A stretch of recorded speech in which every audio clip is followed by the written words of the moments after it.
I'll tell you there could be another word which is maybe rationalize, or scaling down, right?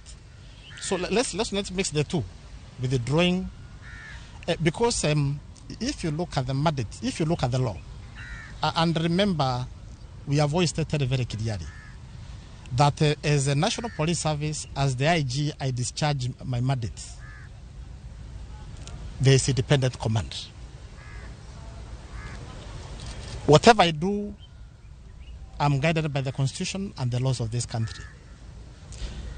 Maybe further to the question you have asked, I'll go further to tell you what our regulations, the police standing orders state, the service standing orders. And you can refer to that document. This is a public document. How we are structured as a service. We have the Inspector General at the top. Under the Inspector General, we have the Deputy Inspector Generals and the DCI. Then under the DIGs, we have the Senior Assistant Inspector Generals and the Assistant Inspector Generals. The 8 regions, the National Police Service is divided into regional commanders, regional commands, and formational commands.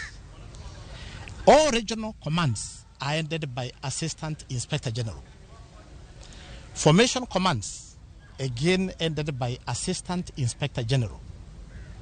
Among the formations is the Presidential Escort Unit. Among the formations under the Kenya Police Service, it is Presidential Escort Unit, which is headed by an Assistant Inspector General. Under that unit, we have an office of the President. That is under the Presidential Escort Unit. We have the Office of the President, Office of the Deputy President, providing security to retired presidents. Same case, same arrangement.